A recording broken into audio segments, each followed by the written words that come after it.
Hi there, I'm Andrew, welcome to Adventure Rider. Today we're going to take a look at the Nexx X.Wed 3. It's not the most catchy name, but it is an absolutely fantastic helmet. New for 2024, it's a 2206 certified release. It's an update from the 2205 approved Nexx X.Wed 2. It evolves some of the features that made that good, but it has plenty more that are all of this helmet's own. And overall, you've probably heard of and seen good things so far, but I will place this helmet into context and tell you why you'd want it, what it's good for, what it's not good for, and if it's good value for money. So first up, this helmet comes at a price range of about £320 up to £509, depending on the shell style that you go for. So here's an entry level one at the £300 price point, and this one has a fiberglass tri-composite with aramid and carbon fiber as well inside of it, and then you get graphic ones at a slightly higher price, and then you move up to the carbon shells, of which there are two price points as well, and the top one being £509.99, which is a full carbon exposed shell. Just to make things confusing, you do also get slightly different things with those helmets. So for example, with this one you get the Pinlock 70, and with the top of the range £509 one you get Pinlock 120XT, which is the highest quality pinlock you can get, as well as a few differences when it comes to things like the lining. But fundamentally it's about the shell, really, just to simplify things. I don't think anything else apart from potentially the pinlock makes a huge difference regards to weight savings or quality or stuff like that. This helmet is designed to be a genuine all-rounder, so with an equal bias on-road, off-road riding, and it definitely achieves that brief. Some helmets are slightly more focused towards one or the other. This one does absolutely everything.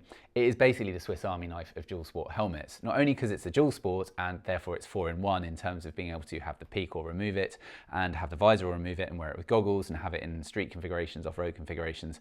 That's inherent to all of the dual sport category. This just comes with tons of features, tons of accessories, which I'll go through in a moment, and means that this is the helmet for those of you that want a helmet that does it all. And in at this £300 price point, I think that's really, really good value and executed absolutely brilliantly.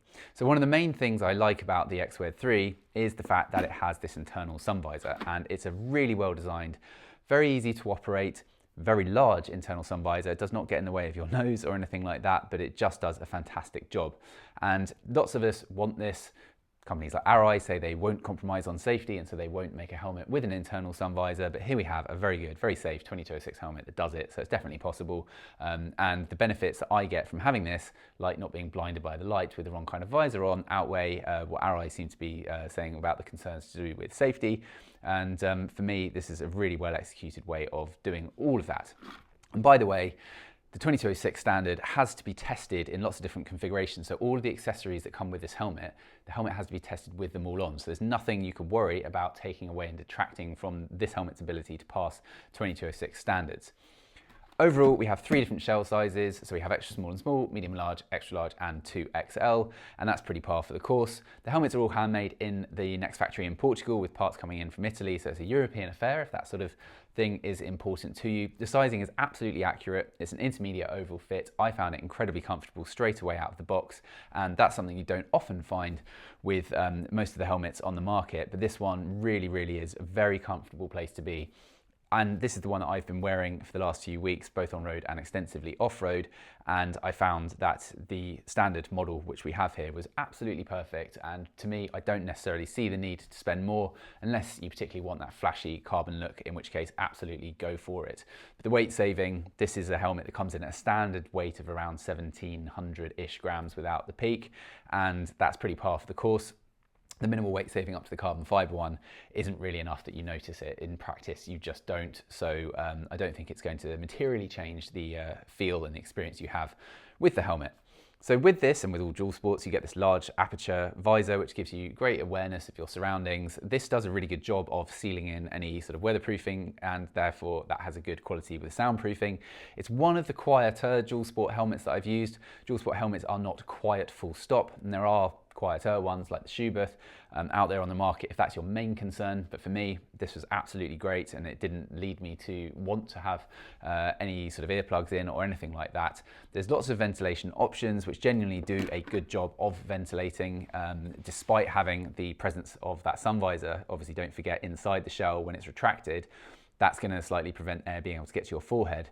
But what I found was that in basically anything but high speeds, actually having the sun visor down was a brilliant halfway house, because it means you get lots of airflow, but your eyes are still protected. And that might sound really trivial and obvious, but I was until recently a transition visor guy. That would have been my preference over having an integrated sun visor.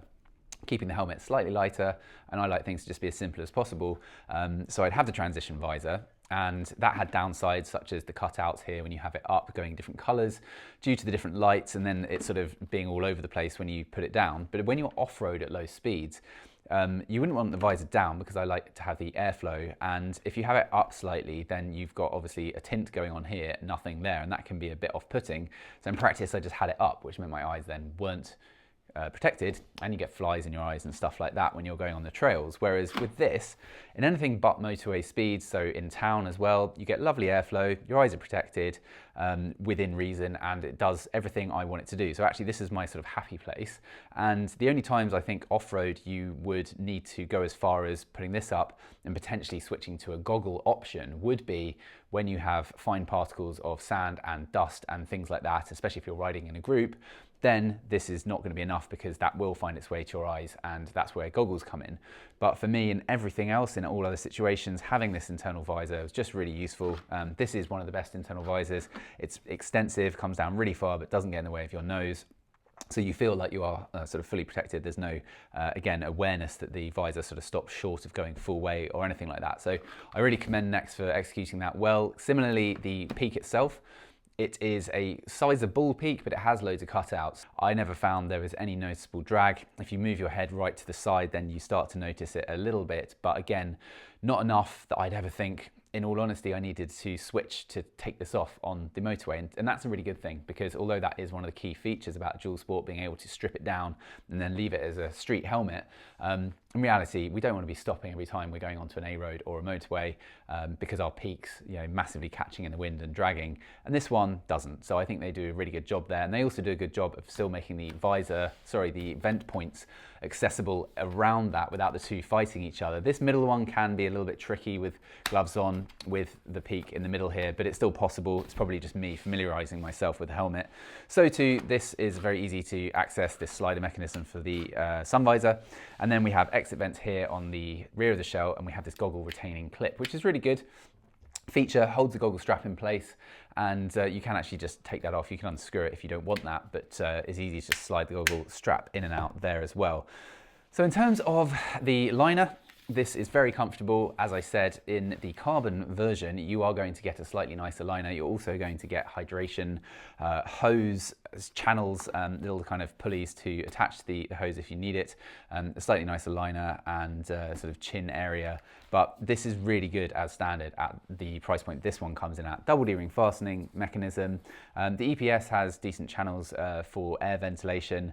The accessories that come with it, so we have, as I said, this little extendable peak, which just clips onto the end.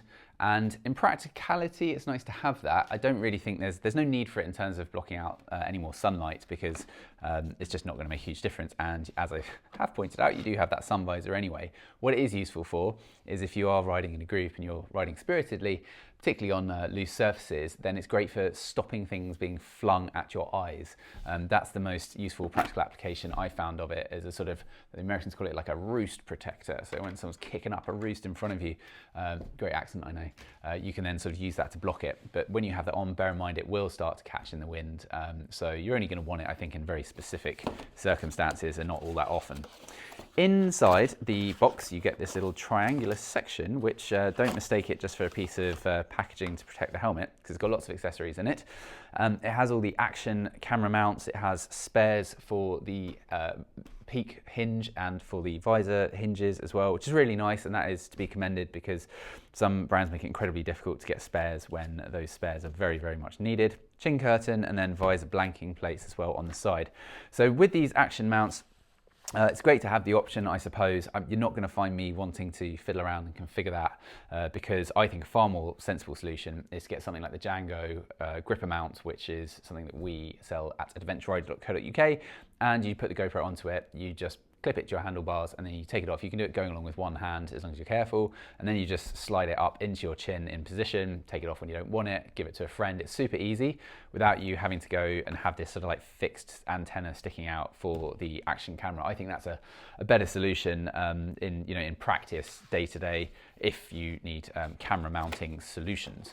I think everything about the helmet in terms of the execution, the price point, you're getting all this great safety and functionality at, is pretty hard to argue with. So I think the only potential division that this helmet might cause is about the looks. It's quite angular, it's got that sort of Halo Master Chief look going on with it. It suits the KTM I was riding the last few weeks very well because they both have that quite angular, shouty look. But if you want something a bit more pared down and refined, then things like the Arai are slightly more rounded and less angular in that respect. But it's still a good looking lid. Size-wise, it's pretty much identical to the size of profile of everything else in the market.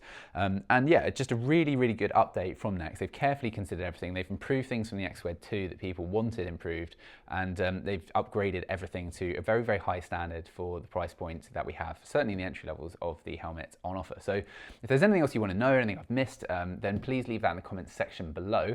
And stay tuned for more video reviews. We have so much great stuff coming out for autumn, winter, and I will be very much in the studio over the next few weeks trying to get through all of that content for you guys. So we look forward to telling you about it then. We'll see you soon. Thank you. Goodbye.